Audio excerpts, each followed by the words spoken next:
guys, this is Adam Owens with OCFS Studio Productions, and today I've got my ECX Revenge Type E. This body is painted by Custom RC Graphics. I jumped a bus and a crane with it, and I told myself after that I'd just let it sit on a shelf, so I apologize that it's a little dirty and dusty. It hasn't been weighing for almost 2 years now. But that's not what we're talking about in this episode. What we are talking about is C ratings for this week's episode, Racing Talkshow. So, quick disclaimer, I am no electronic or electric engineer. This is just my experience of owning close to 50 different RCs and close to 30 LIPOs. Also some knowledge from a Max Amps representative that I talked to. But battery specs. So, lithium polymer batteries in the RC industry are here to stay. By no means they are going away anytime soon. So there's this stamp on every single battery you see is milliamp, and basically that means milliamp per hour. So 5,000 milliamp packs will last longer than 4,000 milliamp packs in the same vehicle, such as this ECX Revenge. And then there's a thing called C ratings, which is what we're talking about today, because one of you guys asked me, the C ratings really matter. So what C ratings are is this constant output that the battery can put out, or the constant charge that the battery can take in. So you'll see 30 C packs on there, and that's the maximum output, okay, of continuous. But then there's some brands out there that are a little cheeky when it comes to it, that put the C ratings as the burst rate. So that's what we're going to talk about. See what the difference is between the two types, burst and constant. So, we all know what C ratings are for the most part. C ratings, if your vehicle's heavier, or let's say it's full drive, bigger, or your bearings aren't smooth, or whatever, you'll need a higher C rating. If your vehicle's lighter and smarter, you won't need as high of a C rating. Or if you're going fast, you'll need a bigger one than if you're going slow.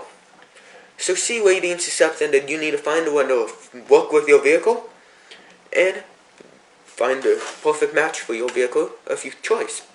So, for every year after LIPOs was released, it just steadily increased from 20C to 30C to 40 to 60, on and on. Okay, they constantly increased.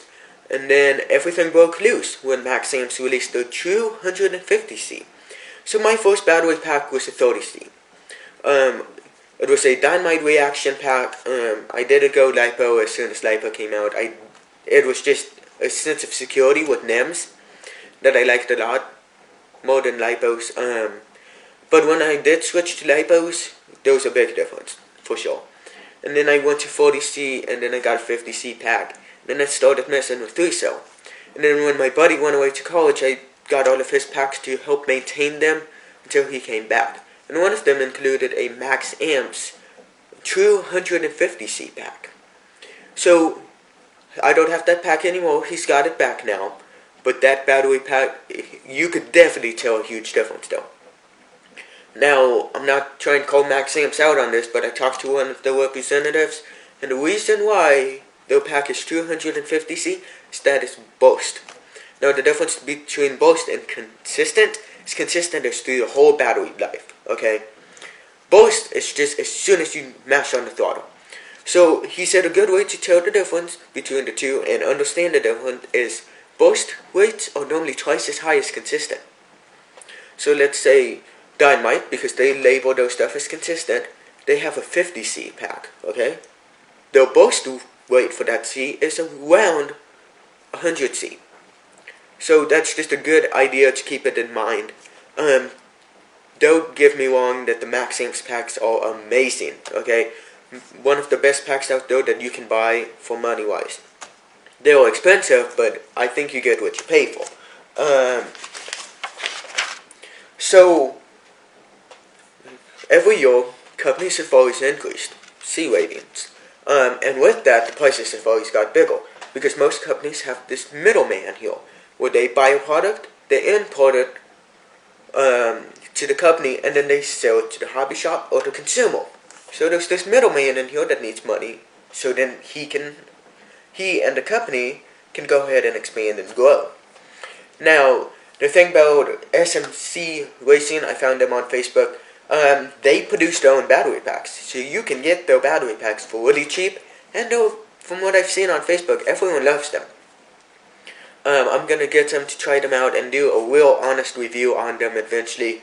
I got some other things that I need to buy first, but those are on my list to buy.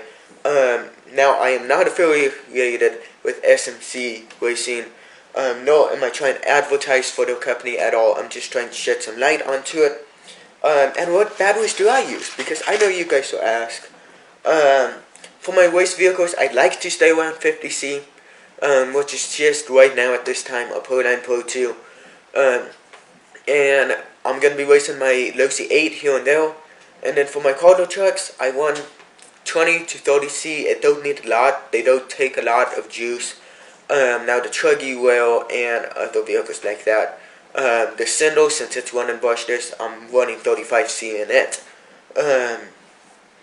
But like my LST, I've got two 50C packs in though. That equals out to 100C. Another thing is that some vehicles, like a Slash 2-wheel drive, would be perfectly fine on a 20C. Once again, gotta keep in mind, is your vehicle 2-wheel drive, 4-wheel drive? How's your drivetrain maintained? Do you maintain your truck? Is it always coated in mud to make it way heavier? And other things like that. So, what is your experience with C ratings? What do you guys think about it? This is just what I found about it. I can always go in more detail if you guys want me to, but this is just kind of a basic overview of it, so to speak. So, this just basically covers over what you need to know whenever you go to buy a LiPo. As I said at the beginning of this video, I am no electronic or electrician engineer by any means. This is just my knowledge and from a Maxiam's representative. So if you guys enjoyed this video, make sure you guys subscribe over here. Check out the playlist for the other Portland talk shows over here. And until next time guys, this is Adam Owens with OCFS Studio Productions signing off.